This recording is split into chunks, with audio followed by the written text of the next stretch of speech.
Welcome, welcome. I'm Dee, and this is Single Mom and Guided Life, where I try to navigate through finances, motherhood, being single, and everything in between. And I bring you guys along for the journey to hold me accountable. So this is my emergency fund update, as well as my debt payoff progress update. But I'm splitting this up in two videos. Usually I do it together, but I have a little twist this year, and I just feel like the video is going to be longer if I choose to try to combine it. And it's so much easier to edit when it's a smaller video. So yes, let's be realistic, okay? So all sheets in this video is ones that I created. This is my emergency fund worksheet. This emergency fund worksheet helps guide me with the areas of my life that help secure my 4 walls. Now, I'm also going to tell you that I did already record this information and fill out these sheets and so on and so forth. But what happened was most of the video, I was out of frame because I was just getting in and I was really tired, and I shouldn't have just gave myself a little break before starting this, but I didn't. I was just trying to get through it so I can lay for the rest of the day. But that wasn't it. So it's going to be a talk through, but I'm going to explain it a little bit more than I felt that I explained it even in the video before. So in order to secure my 4 walls, we have to talk about what that consists of. And so for housing and shelter, I need to secure where I live, and I'm a renter. So my current rent is set as $715. Now it's at this point has not increased because of the the eviction executive order has been extended, and I fall under that category where the landlord can't discuss any rental agreements or go up on my rent. I think it's called like a moratorium or something like that. I'll put it somewhere. I'm really haven't looked further into it to see how much longer it has been extended, but at this point, when I know something, I'll let you know. So rent is $715. The insurances to cover my house includes my renter's insurance, and then I have valuable personal property, which cover my fine jewelry. For my renter's insurance, it has gone up a little, and the reason why it's gone up is because there has been like an influx of a lot of homeowners and renters insurance claims in 2020. And as a good neighbor, I have to, share in the increased costs from the company that the company is dishing out. So yeah, that's where we at, is at $28.08, and this is for a year policy. My valuable personal property did not go up. It's still $3.25, but I do need to look over because I think there's an item on there, because I think it's more than my fine jewelry, but I need to update and place an item on there that wasn't on there before. So with my housing and shelter, I need $746.33 monthly. I do bare bones emergency fund. I am not looking to fund my nails or my hair, etc. So for transportation, you need to secure how you get around. For me, my mode is a car, and I have a car note of $280.14. I also need to carry insurance on my car. It's full coverage, and it did go down a little bit, but I rounded it up to 103, but because it can fluctuate cents wise, so it just make any sense. It makes sense just around this particular number up. Maintenance, I did go up because I wanted to account for filling up for every single week versus how I was doing bi-weekly. So every single week. So it's up to $300. So for transportation, it's $683.14. The next area is food and household. You need to secure your body. Groceries is one of those categories where it's like always fluctuating, but I decided to set it at $400 a month. Being realistic that sometimes that I'll be cooking in, and sometimes I have to pick things up while I'm out or away from the home. So I went ahead and placed that to $400, which has been the max that I've been spending in averaging towards the end of 2020. Cleaning and laundry supplies, I set that up still at $40, no change there. For personal, I did up that because I need to account for our medication. So we take certain medication regularly, and last year I was not including. I was like, why am I not including that? And I think I wasn't because of the flexible spending account. So I'm thinking like, oh, that's covered because I have the flexible spending account. But no, I also need to include it in here as being realistic because it's a reimbursement account. I have to pay for it before I am reimbursed. So the total for food and household is $680. The next area is utilities, secure the components of the home. For me, I have cellular phone service. I have 2 phones on my plan that also include insurances, and then 1 phone I am paying on myself and the other on my son is. So I didn't include the total amount, just the amount that I'm responsible for, and I actually just rounded that up because again, that can fluctuate because of the taxes.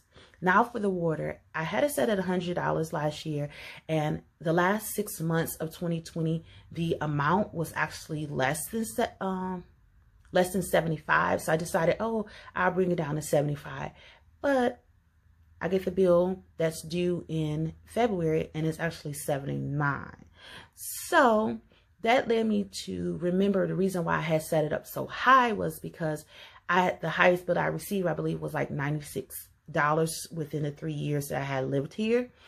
And so I think that's why I set it there. I did go back to historical data to check the billing, and last time doing this particular month, the amount was about the same. It was like the usage was the same. So I'm assuming that this, because again, this is the usage from December to January that I'm paying into February. So usually towards the end of the year, I do a lot of deep cleaning. So I'm running a lot of water. I'm running the dishwasher.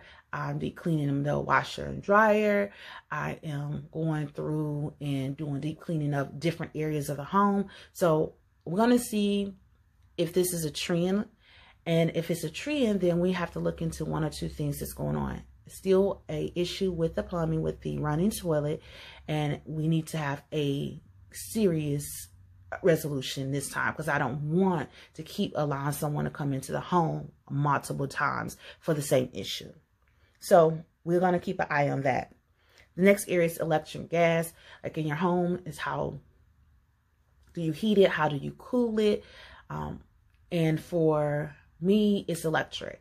And the company I'm with, I'm set up on an equal payment plan, and the equal payment plan, which simply is 11 months out of the year, I pay the same amount, and then the 12 month a year I settle up. So I am either going to get credits or there's going to be debits, and that just simply means that either I'm going to have to pay more the usage for that particular period plus any usage that I've accumulated over the last 11 months, or I have a credit and that will be applied to the last month's bill like I did in December. Now, I thought that this bill was actually going to go down because of that credit. What I've learned is 5 months out of the year, I did use a lot more than the equal payment plan amount of $96. And because of that, the computer itself, the system that they rely on, determined that it's best that they move me up to see if that helps level out when I'm using more and I'm using less. So yes, so now I'm at $105. Internet went up $5 for everyone across the board. So now I'm at $64.99 because I still receive a loyalty discount. So utilities is now $388.99.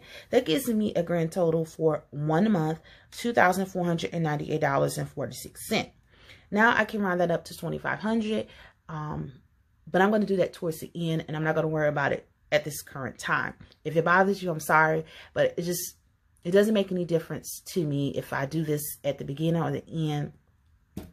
So that's where we're standing. So then the next thing that we go to is actually the emergency fund progress sheet. An emergency fund progress sheet lets me know where I'm at in my 1 month goal, my 3 month goal, and 6 months goal. For 2021, I'm working on my emergency fund. And so I broke it up in 2 chunks, reaching my 3 month goal by June 30th, 2021, and reaching my 6 month goal by December 31st, 2021. So with the 1 month goal, I'm at $2,498.46 or $2,500. Times that by 3 gives me $7,500 or $7,495.38. And you double that and you get the $14,990.76 or $15,000, and that will cover my 6 months of expenses that I covered in my worksheet. So what I decided to do is I want to keep track of what I'm adding to this particular fund this year.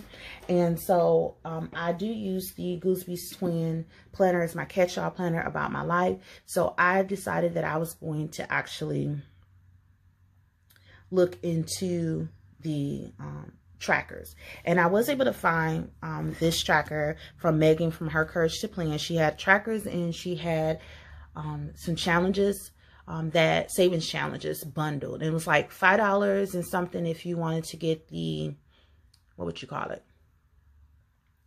The downloadable version. And then you had an option to pay a little bit more if you wanted the stickers. So I opted for the downloadable version. I purchased that in December. And then in January, she did run a promotion for a couple weeks there where you can get the same package. And it was actually a free download. But I went ahead and purchased it. And like I said, I broke it down in chunks.